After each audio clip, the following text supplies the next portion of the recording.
अध्यक्ष महोदय, माननीय सदस्य लालजी वर्मा जी ने बहुत महत्वपूर्ण विषय उठाया है और ये महत्वपूर्ण इसलिए बन जाता है कि सामान्य बीमारियों का भी इलाज अस्पतालों में नहीं है और जिस तरह की सूचनाएं हर दिन मिलती हैं और अस्पतालों की जो तस्वीरें देखने को अखबार में मिलती हैं, बड़ा दुख होता है कि आपकी पार्टी के नेता, पूर्व सांसद, उनके बेटे को हॉस्पिटल में एडमिशन ही नहीं हुआ। वो एक अस्पताल से दूसरे अस्पताल और दूसरे अस्पताल के बाद सबसे प्रीमियर हॉस्पिटल या सबसे प्रेस्टिजियस इंस्टीट्यूशन में गए और स्ट्रेचर पे पड़ा रहा उनका बेटा, उसकी जान चली गई। अध्यक्ष महोदय, सरकार ने क्या किया? सरकार अगर जिम्मेदारी समझती तो क्या माननीय सदस्यों की कमेटी नहीं बन सकती थी? जो यहां माननीय सदस्य जीते हुए लोग हैं, ये जो सदन में बैठे, क्या इनकी कमेटी बनकर के नहीं देख सकती थी? यही नहीं, एम्बुलेंस का इंतजार करिए। आप एम्बुलेंस बुलाना चाहते हैं, एम्बुलेंस नहीं आएगी आपके पास। कहो एम्बुलेंस में जान चली जाए। और अगर अस्पताल पहुंच गए तो स्टेशन नहीं है, लोग अपने कंधों में, गोदी में रख करके या परिवार के 2 सदस्य लेकर के जा रहे हैं। यह स्थिति है। और अस्पताल में बेड नहीं, 2-2 भर्ती थे। जिस समय डेंगू अपने पीक पे, जब डेंगू था तो अस्पतालों में एक बेड पर 2-2 मरीज थे, राजधानी में थे। और अगर राजधानी में यह स्थिति है तो दूसरी जगह क्या स्थिति होगी प्रदेश के किस दूसरे कोने में? जो कहां घूमे, कहां जाए मरीज? सरकार बताए कि अगर डेंगू है तो सरकारी अस्पताल में इलाज क्यों नहीं मिला, और सरकारी अस्पताल से अगर वो प्राइवेट हॉस्पिटल में चला गया तो अनाप शनाप पैसे लेना, कोड में दवा दे देना, उसका लाखों खर्च करा देना, उसके बाद भी नहीं जान बच रही है। और ये केवल एक जगह की सूचना नहीं है, पूरे प्रदेश में माननीय सदस्य यहां बैठे होंगे, उनके पास सूचियां हैं उनके क्षेत्रों की कि किन लोगों की डेंगू बीमारी से जान गई है। मैं सरकार से जानना चाहता हूं, माननीय मंत्री जी बताएं, हालांकि डेंगू का सवाल है, लेकिन एम्बुलेंस क्यों नहीं पहुंच रही? अस्पताल में पहुंच जाए तो स्ट्रेचर में नहीं मिल रही, एडमिट हो जाए जैसे तैसे, कई चक्कर काट करके, जांचें करा करके तो बिस्तर नहीं मिल रहा, बिस्तर पे इलाज कराना पड़ रहा है उसको, एक ही बिस्तर पे 2 लोगों को। आखिर जिम्मेदारी किसकी थी? इतनी जानों की जाने की जिम्मेदारी किसकी है? कम से कम सरकार बताए कि स्वास्थ्य व्यवस्था बेहतर होगी कि नहीं होगी। मेडिकल कॉलेजेस ठप हैं और कम से कम एक, जहां से सबसे ज्यादा सूचना आई है कि यहां पर सबसे ज्यादा जान गई है, माननीय सदस्यों की कमेटी बने, जाकर के देखें आखिरकार कारण क्या था और मरने वालों की मदद सरकार करेगी कि नहीं करेगी। धन्यवाद। नहीं, आपका अगर कोई विषय, क्योंकि आपका नाम है, अगर कोई विषय ना आया हो तो उसके ऊपर आप बोलिए। हैं? नहीं, अलग नहीं, अलग से कोई नहीं लिया गया, इसे ही लिया गया, अलग कुछ नहीं लिया गया। इसमें अगर आपका कोई विषय ना माननीय नेता प्रतिपक्ष ने रखा हो, वर्मा जी ने ना रखा हो, तो केवल आप बोल सकते हैं। वहां की स्थिति क्या? 322 हॉस्पिटल कोरोना तो नेता प्रतिपक्ष ने पूरी बात बता दी। प्राइवेट 322 हॉस्पिटल, आप उनके मानक चेक करवा लीजिए। कोई वहां पर कोई फैसिलिटी, कोई आरएमओ नहीं है, कोई डॉक्टर फैसिलिटी नहीं है, लैब टेक्नीशियन नहीं है, नर्सिंग स्टाफ नहीं है। अब प्राइवेट हॉस्पिटल में क्या है क्या नहीं है उसकी सूची नहीं होगी, आप लिख के देंगे तो उसकी जानकारी करवाएंगे। जी प्लीज। है, अगर माननीय सदस्य किसी बात को उठा रहे हैं तो सरकार और वहां के अधिकारी मिलकर के, नर्सिंग होम के साथ मिलकर के जो न्याय मिलना चाहिए, जो मरीज को इलाज मिलना चाहिए, वो इलाज दे नहीं रहे हैं। जो अगर आवाज उठा रहा है तो उसके साथ आप मुकदमे दर्ज करा रहे हैं। तो ये कहां का? मैंने नेता प्रतिपक्ष, मैंने ये निवेदन किया है आपके द्वारा, माननीय नेता प्रतिपक्ष के द्वारा, माननीय लालजी वर्मा जी के द्वारा पूरा विषय आ गया। अब कोई इंडिविजुअल विषय है तो मैंने ये नहीं कहा, मैंने कहा आप लिख के दे दीजिए, मैं संसदीय कार्य मंत्री जी के पास भेज उसको दिखवा लूंगा। मैंने उसको डिनाई नहीं किया।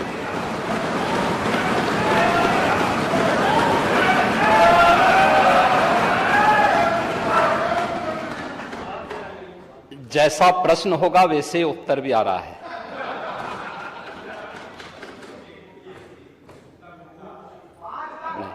शांति सुनिए। प्रश्न ही उल्टा था, तो उस उल्टे प्रश्न को सही करने का प्रयास हुआ है। और अभी तो आपने आधा ही उत्तर सुना है, पूरा सुनेंगे तो संभवतः पिछला इतिहास याद आने लग जाएगा। महोदय, माननीय सदस्य ने बहुत महत्वपूर्ण मुद्दे की ओर ध्यान आकर्षित किया है और सरकार इसको लेकर के पहले से ही अवेयर थी। अंतर विभागीय समन्वय से संचारी रोग नियंत्रण के लिए, आपने केवल डेंगू की बात की है, जब वेक्टर बॉर्न डिजीज की हम बात करते हैं तो केवल डेंगू उसमें नहीं आता है। वर्मा जी, आप तो चिकित्सा शिक्षा के मंत्री रहे हैं ना, तो केवल डेंगू नहीं आता उसमें, मलेरिया भी है, चिकुनगुनिया भी है, कालाजार भी है। इन सभी से संबंधित वेक्टर बॉर्न डिजीज हो या फिर वाटर बॉर्न, जल जनित हो या फिर विषाणु जनित कोई भी बीमारी हो, इनके उपचार के लिए सरकार के स्तर पर एक समन्वित प्रयास किया गया है और उस समन्वित प्रयास को ही हम लोगों ने संचारी रोग नियंत्रण का एक विशेष अभियान, वर्ष में 3 बार चलता है ये कार्यक्रम, जिसमें पहले 15 दिन संचारी रोग के लिए अवेयरनेस के साथ साथ अंतर विभागीय समन्वय से स्वास्थ्य विभाग नोडल विभाग होने के नाते सभी अन्य विभागों के साथ समन्वय के माध्यम से इन कार्यक्रमों को नियंत्रित करता है। इसके बाद डोर टू डोर जाकर के दस्तक अभियान के माध्यम से कहीं भी कोई व्यक्ति जो बुखार से पीड़ित है, उस व्यक्ति को नजदीक के स्वास्थ्य केंद्र में उपचार की सुविधा दिलाने की व्यवस्था करना। उत्तर प्रदेश 25 करोड़ की आबादी का राज्य है और स्वाभाविक रूप से अलग अलग क्लाइमेटिक जोन होने के नाते अलग अलग क्षेत्र में अलग अलग प्रकार की बीमारियां देखने को मिलती हैं। जैसे आप ईस्टर्न यूपी से चल करके नेपाल की तराई से लेकर के सहारनपुर तक देखेंगे तो इंसेफ्लाइटिस से पूरा क्षेत्र प्रभावित था। अगर आप बरेली और बदायूं और उसके आसपास के क्षेत्र को देखेंगे तो ये क्षेत्र मलेरिया से ज्यादा संक्रमित रहता था। वाराणसी से लेकर के प्रयागराज, लखनऊ, कानपुर होते हुए अगर आप फिरोजाबाद, आगरा तक पहुंचेंगे तो ये पूरा क्षेत्र डेंगू से प्रभावित है। अगर बुंदेलखंड क्षेत्र में अगर आप देखेंगे तो ये क्षेत्र चिकुनगुनिया से प्रभावित है। बिहार से सटे हुए जो हमारी सीमाएं हैं वहां पे हम देखेंगे तो कालाजार इन क्षेत्रों में ज्यादा प्रभावी रूप में देखने को मिलता था। और सरकार के द्वारा जो समन्वित प्रयास किया गया है, आपने केवल डेंगू की चर्चा की, बीमारी डेंगू पूरी तरह नियंत्रण में है और सरकार के द्वारा समय पर उठाए गए कदमों का परिणाम था। एक प्रकार का ये फ्लू हो गया है, फ्लू है, आता है, इसका एक अपना एक साइकिल इसका होता है। लेकिन मुझे आश्चर्य होता है कि जो सदस्य यहां पे प्रश्न उठा रहे थे, आप एक बहुत सीनियर सदस्य हैं, वो तो जब चिल्ला रहे थे तो मुझे उनके स्वास्थ्य की भी चिंता हो रही थी, रविदास मल्होत्रा जी की। उसको आपने जो बात कही है वह ब्लड ट्रिप नहीं था, उसको प्लेटलेट्स कहते हैं, ठीक है ना, प्लेटलेट्स कहते हैं। और वह पर्याप्त मात्रा में हर जनपद में आज के दिन पे उपलब्ध है। ब्लड सेपरेटर यूनिट, पहले होता क्या था कि हम होल ब्लड चढ़ाते थे। हर एक पेशेंट पे होल ब्लड की आवश्यकता नहीं, खासतौर पर वायरल जनित जो ये बीमारियां होती हैं जिसमें डेंगू है या बहुत सारे ऐसे वायरस आते हैं जो प्लेटलेट्स काउंट को कम करती हैं, उन स्थितियों में प्लेटलेट्स की अतिरिक्त आपूर्ति के लिए उस व्यक्ति को उसको बाहर से चढ़ानी पड़ती है। इसके लिए हर जनपद में ब्लड सेपरेटर यूनिट दी जा चुकी है, वे काम करनी शुरू की है। वहां पे हर जगह सरकार के स्तर पर बेहतर प्रयास हुआ है। और जहां तक नेता प्रतिपक्ष के द्वारा यह कहा जाना कि साहब प्राइवेट हॉस्पिटल में, याद रखना ये डबल इंजन की सरकार है, ये केवल बोलती नहीं करके दिखाती भी है। प्रदेश के अंदर 10 करोड़ लोगों को आयुष्मान भारत और मुख्यमंत्री जन आरोग्य योजना के अंतर्गत 5 लाख रुपए सालाना स्वास्थ्य बीमा का कवर भी ये सरकार उपलब्ध करा रही है। वह किसी भी पैनल्ड हॉस्पिटल में, वह सरकारी हो सरकारी में सारी सुविधाएं फ्री में हैं, लेकिन किसी भी प्राइवेट हॉस्पिटल में जाता है तो वहां वे सुविधाएं मिल रही हैं।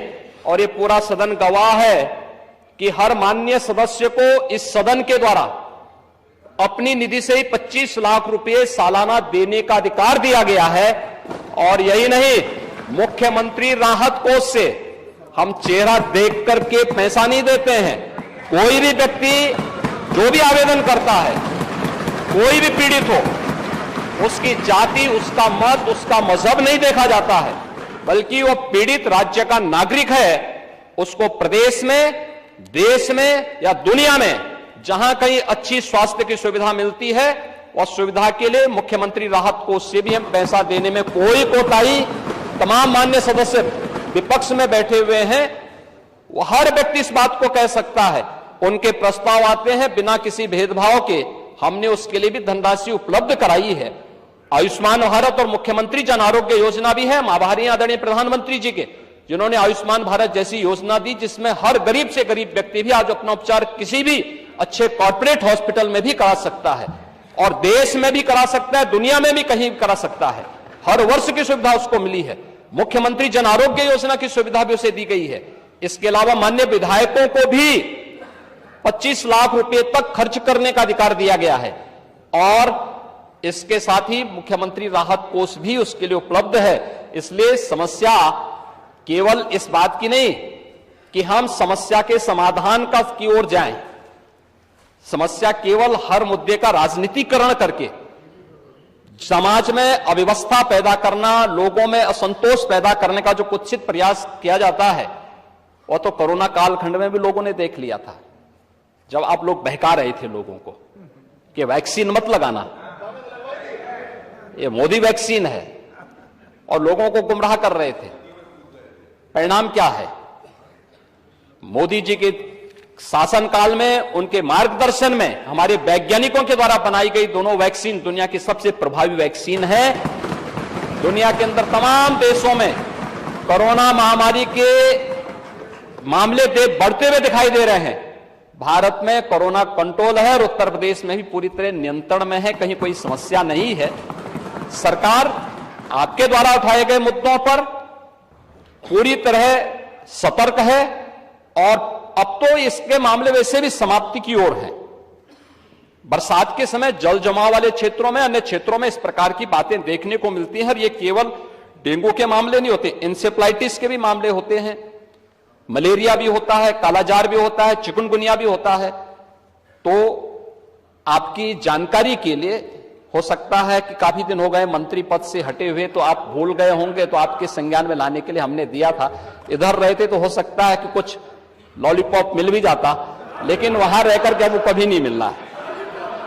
मैंने माननीय नेता प्रतिपक्ष को सुना, माननीय लालजी वर्मा जी को सुना, माननीय मंत्री जी को सुना। ये नियम 56 के अंतर्गत नहीं है। अध्यक्ष महोदय, अगली सूचना। महोदय, माननीय नेता सदन की मैंने बात सुनी, और वो लगा कि थोड़ी देर के लिए लगा कि वो MBBS डिग्री हासिल किए हुए हैं, डॉक्टर लगे। वेक्टर बॉर्न डिजीजेस के बारे में उन्होंने चर्चा की। मैं केवल 2 घटनाएं बताना चाहता हूं राजधानी लखनऊ की, और इनकी सरकार की नाकामी, इनके हॉस्पिटल्स की व्यवस्था, डॉक्टर्स का इंतजाम। एक पूर्व सांसद, वो बता चुके, वो भी भारतीय जनता पार्टी के, बोल चुके हैं। भारतीय जनता पार्टी पूरी तो भारतीय जनता पार्टी के, वो हमारे दल के नहीं। पूर्व सांसद भारतीय जनता पार्टी के, वो अपने बेटे को लेकर के आते हैं। उनके बेटे को यह जानकारी मिलती है कि इसका इलाज अगर जल्दी नहीं हुआ तो जान नहीं बचेगी। वो एक अस्पताल से दूसरे अस्पताल भागे, और इलाज के लिए वो एडमिट नहीं करा पाए, और उनके बच्चे की जान चली गई। इसका जवाब क्या है डबल इंजन की सरकार के पास? और दूसरा, PGI से लोहिया संस्थान KGMU 9 घंटे एम्बुलेंस में बच्चा बना रहा, 9 घंटे, और उसकी जान नहीं बची। ये डबल इंजन की सरकार। ये सरकारी संस्थाओं को इसलिए नहीं मजबूत कर रहे हैं क्योंकि ये प्राइवेट संस्थाओं को बढ़ावा देना चाहते हैं। आज पूरे उत्तर प्रदेश में सरकारी संस्थाओं में गरीब का इलाज नहीं है।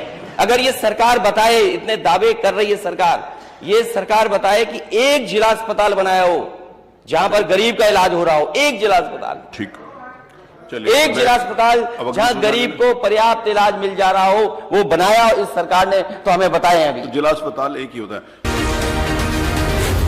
जी न्यूज़।